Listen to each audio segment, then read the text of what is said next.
I need to get this off my chest, because I still can't quite believe it happened to me. I'm 27, I work in an office job, and right next to me sits the executive assistant. She's 61, and honestly, we don't get along. It's not that we outright fight, it's just she treats me like I'm her daughter. And not in a warm way, in a patronizing way. She comments on what I do.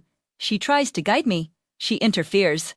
Every time it happens, I ask her to stop, but it's like she doesn't even hear me. Anyway, today we were in this really tense meeting. 8 of us around the table, discussing something sensitive for the company. The atmosphere was already tight. Everyone was on edge. Our boss suggested we take a break, or maybe even just end the meeting for the day. I agreed and said maybe calling it a day would be best. And then, out of nowhere, the assistant turned to me. She looked at me with this strange, almost mocking expression.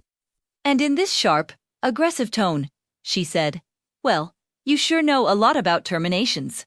There was a silence. Just a beat where nobody knew what to say. And then she added, just as harshly, because she had an abortion. I froze. The air went out of my lungs. I felt my face go hot and then cold all at once. It was true. I had an abortion earlier, this year.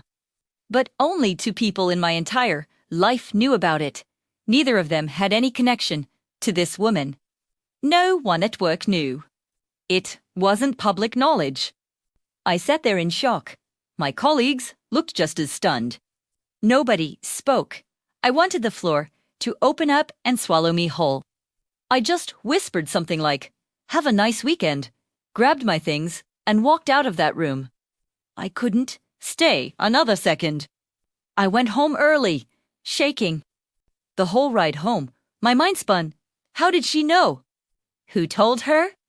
And most of all, how could she think it was acceptable to say something like that in a professional setting in front of a room full of people? That night, I couldn't sleep.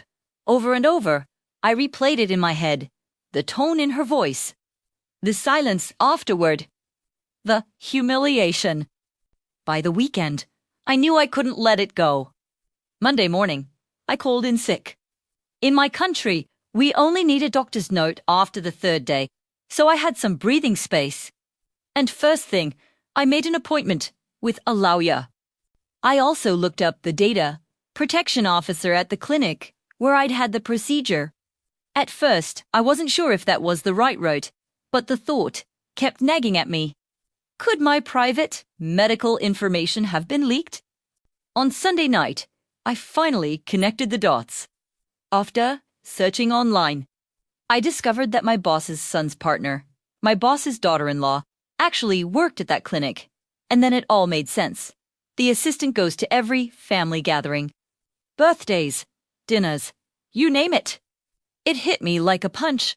This was the most likely way my secret had been passed along. By Monday, I was ready. My lawyer coached me on what to say. I went into the office for a clarifying conversation with my boss. I brought my favorite colleague with me as support and witness, and I requested that minutes be taken. The assistant greeted me in tears.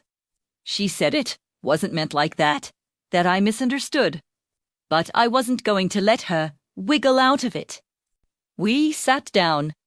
My boss said, in this almost casual tone, that such behavior between colleagues wouldn't be tolerated, and that the assistant needed to apologize and promise it wouldn't happen again. She mumbled an apology. But then my boss turned to me and asked if I even wanted consequences, since she'd already apologized. I couldn't believe my ears. I told him straight, it's not up to me to decide whether there are consequences. This was a violation of my privacy. This was harassment. This was unacceptable. I demanded consequences. I demanded answers. Where did she get this information? How did she know something so deeply personal? That's when the truth finally came out. My boss admitted that his daughter-in-law had told him, and he had told his assistant. And then, with a shrug, He added, "But you couldn't even tell you had the procedure." I had to hold myself together so hard in that moment. Every part of me wanted to scream. But instead, I asked for confirmation of what he'd just said. I made sure the statement was written into the meeting minutes, and then I asked everyone to sign.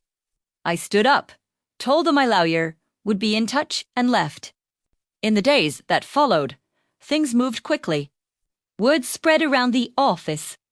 Colleagues who had been silent in that meeting came up to me privately and apologized for not saying anything sooner.